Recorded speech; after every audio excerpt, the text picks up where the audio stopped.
Hello student, আজকে আমি মাধ্যমিক 2027 দ্বিতীয় পর্যায়ক্রমিক মূল্যায়ন জীবনবিজ্ঞান প্রশ্নবিচিত্রার পেজ 211 এসিকিউ সমাধান করব। চলো শুরু করা যাক। থ্যালাসেমিয়া আক্রান্ত ব্যক্তির অস্থির বিকৃতি এবং পীড়া ও যকৃতের অতিবৃদ্ধি ঘটার কারণ ব্যাখ্যা করো।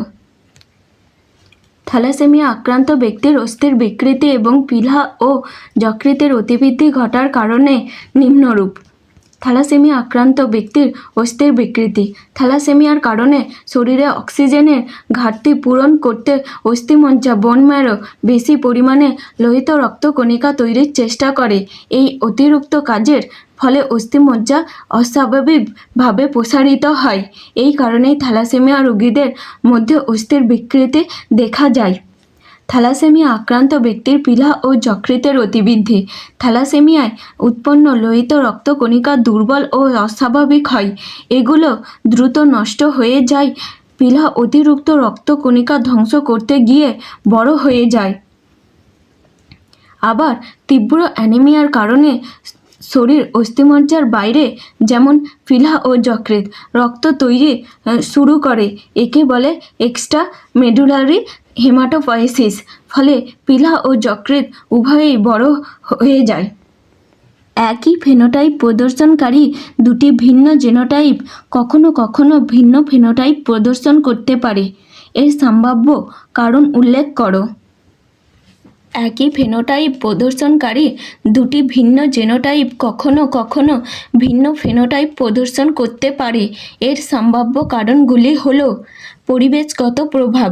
একই জিনোটাইপ থাকলেও ভিন্ন পরিবেশে তাপমাত্রা, আলো, পুষ্টি ইত্যাদি বেড়ে উঠলে ফেনোটাইপের পার্থক্য দেখা দিতে পারে। জিনের পারস্পরিক ক্রিয়া বা এপিস্ট্যাসিস। একাধিক জিন একত্রে কোনো বৈশিষ্ট্য নিয়ন্ত্রণ করলে তাদের পারস্পরিক ক্রিয়ার কারণে ফেনোটাইপ পরিবর্তিত হতে পারে। পরিবর্তনশীল প্রকাশভঙ্গি।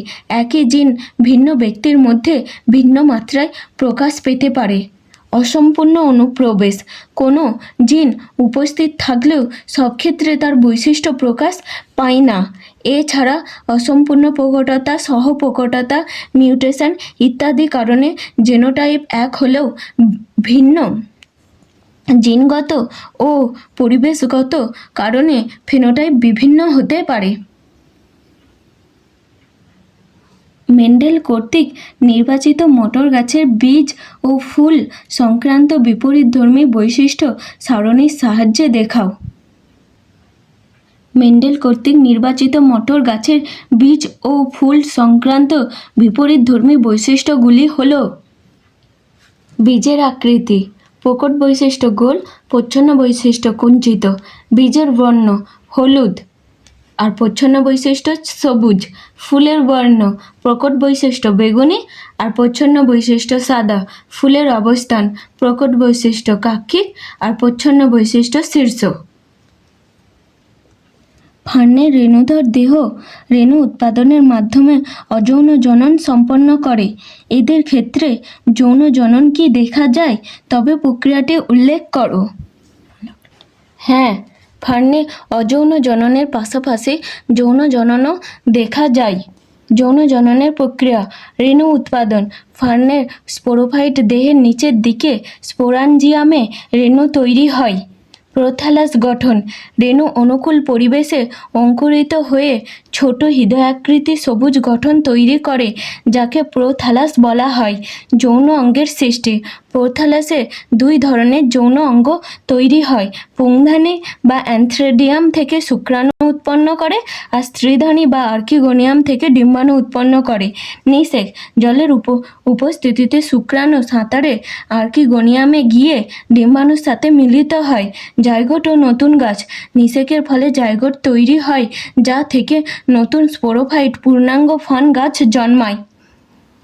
যেহেতু এটা 2 নম্বরের কোশ্চেন, তাই চিত্র দিলে খুব ভালো হয়।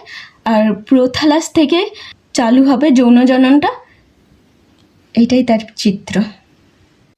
কোনো কারণে প্ল্যানেরিয়ার দেহ একাধিক খণ্ডে বিভক্ত হলে সম্ভাব্য প্রতিটি খণ্ড থেকে নতুন জীব সৃষ্টি হতে পারে। বিষয়টি জনন প্রক্রিয়ার আলোকে ব্যাখ্যা করো। কোনো কারণে প্ল্যানেরিয়ার দেহ একাধিক খণ্ডে বিভক্ত হলে সম্ভাব্য প্রতিটি খণ্ড থেকে নতুন জীব সৃষ্টি হতে পারে। বিষয়টি জনন প্রক্রিয়ার আলোকে ব্যাখ্যার নিম্নরূপ। প্ল্যানেরিয়ার পুনরুৎপাদন। প্ল্যানেরিয়ার দেহ কোনোভাবে ক্ষুদ্র ক্ষুদ্র খণ্ডে বিভক্ত হলে প্রতিটি খণ্ডের কোষগুলি মাইটোসিস পদ্ধতিতে বিভাজিত হয়ে পুনরুৎপাদন পদ্ধতিতে সম্পূর্ণ একটি নতুন প্ল্যানেরিয়ার সৃষ্টি করে। যেহেতু এটা 2 নম্বরের প্রশ্ন, তাই চিত্র দিতেই হবে। এটাই হচ্ছে প্ল্যানেরিয়ার পুনরুৎপাদনের চিত্র। পৃথিবীতে এমন কিছু জীব বর্তমান রয়েছে যাদের অস্তিত্ব প্রমাণ করে পৃথিবীতে জৈব বিবর্তন হয়েছে। 4টি উদাহরণের মাধ্যমে বিষয়টির যথার্থতা প্রমাণ করো এবং বিবর্তনের অভিমুখ উল্লেখ করো।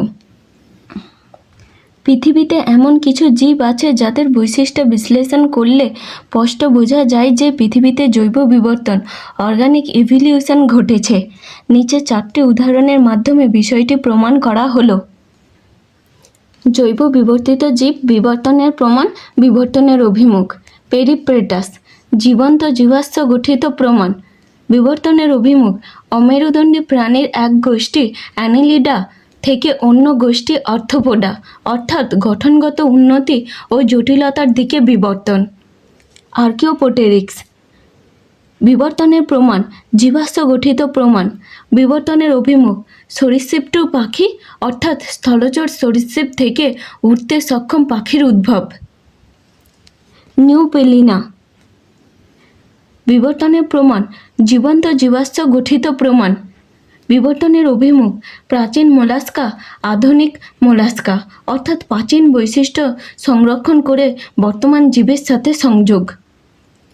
ল্যাটিমেরিয়া, বিবর্তনের প্রমাণ, জীবন্ত জীবাশ্ম গঠিত প্রমাণ।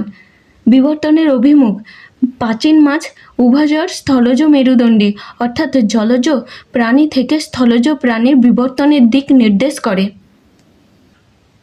ল্যামার্কবাদের আলোকে পর্দাবিহীন সরীসৃপ সৃষ্টির কারণ ব্যাখ্যা করো। ল্যামার্কবাদের ল্যামার্কিজম এর আলোকে পর্দাবিহীন সরীসৃপ সৃষ্টির কারণ নিচে ব্যাখ্যা করা হলো। ল্যামার্কের মতবাদ দেন যা ব্যাবিস্টিট ল্যামার্ক। তার মতে অঙ্গের ব্যবহার অব্যবহার, ইউজ অ্যান্ড ডিসইউজ অফ অর্গ্যান, অর্জিত বৈশিষ্ট্যের বংশানুসরণ, ইনহেরিটেন্স অফ অ্যাকুয়ারিড ক্যারেক্টারিস্টিক্স, এই 2 নীতির মাধ্যমে বিবর্তন ঘটে। ব্যাখ্যা, ধরা যাক প্রাচীন সরীসৃপের চোখের সুরক্ষার জন্য একটি স্বচ্ছ পর্দা ছিল। পরিবেশগত পরিবর্তনের কারণে যদি সেই পর্দার প্রয়োজন কমে যায় তবে চোখের সেই পর্দার ব্যবহার ধীরে ধীরে কমতে থাকে। ল্যামার্কের মতে যে অঙ্গের ব্যবহার কম হয় তা লোপ পায়। এইভাবে বহু প্রজন্ম ধরে চোখের পর্দা ছোট হতে হতে একসময় বিলুপ্ত হয়ে যায়।